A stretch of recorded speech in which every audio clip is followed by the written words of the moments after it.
আসসালামু আলাইকুম ছোট বন্ধুরা, আশা করি তোমরা সকলে ভালো আছো। আজকে আমি নতুন একটি ভিডিও নিয়ে তোমাদের সাথে চলে আসলাম। জীবন লার্নিং জন্য তোমাদের সবাইকে স্বাগতম। আজকে আমি যে ভিডিওটা নিয়ে কথা বলবো সেটা হচ্ছে অষ্টম শ্রেণীর বাংলা বিষয় নিয়ে। এখানে একটা প্রশ্ন রাখা হয়েছে, প্রশ্নটা তোমরা একটু মনোযোগ সহকারে দেখো।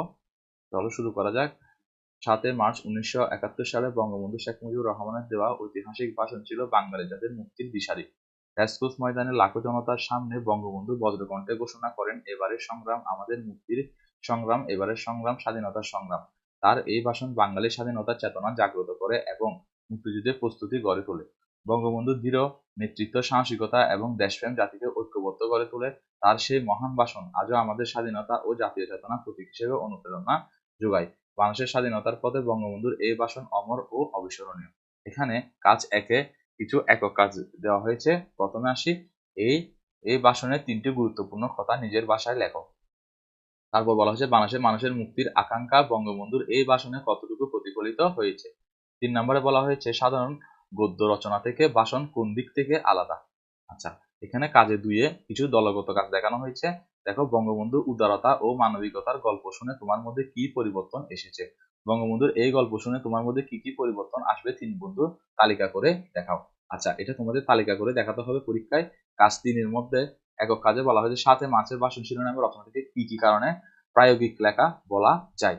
এবং দলগত কাজের মধ্যে রাখা হয়েছে দলে আলোচনা করে নিচের যে কোনো একটি বিষয়ের উপর আমার বাংলা খাতায় একটি লিখিত ভাষণ ও বক্তৃতা তৈরি করো এবং শ্রেণীর অন্য শিক্ষার্থীদের সামনে উপস্থাপন করো।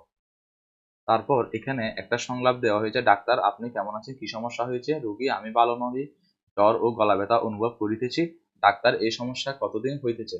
আচ্ছা দেখো, এটা আসলে সাধু ভাষায় দেওয়া আছে, তোমাদেরকে এরকম একটা দেওয়া দেওয়া থাকলে তোমরা এখানে এটাকে চলিত ভাষায় পরিণত করবা। দেখো, এখানে বলা হয়েছে উদ্দীপকের সংলাপটি প্রমিত ভাষায় উপস্থাপন করো।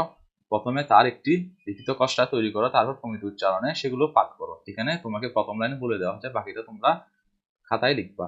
দলগত কাজ 6-এর মধ্যে বলা হয়েছে তোমাদের বিদ্যালয়ে কোনো সমস্যা থাকলে ওই সমস্যা সকলে মিলে চিহ্নিত করো, তারপর তোমাদের প্রধান শিক্ষককে ব্যাপারটি কিভাবে উপস্থাপন করবে সেটি নিয়ে আলোচনা করো এবং লিখিত প্রতিবেদন তৈরি করো। হচ্ছে কাজ 6। কাজ 7-এর মধ্যে দেখানো হয়েছে নিচের ছকে নিজের অভিজ্ঞতা থেকে একটি পরিস্থিতি উল্লেখ করো। ওই পরিস্থিতিতে তুমি কিভাবে তোমার উদ্দেশ্য ও চিন্তা অনুভূতি প্রকাশ করেছিলে সেটি লেখো।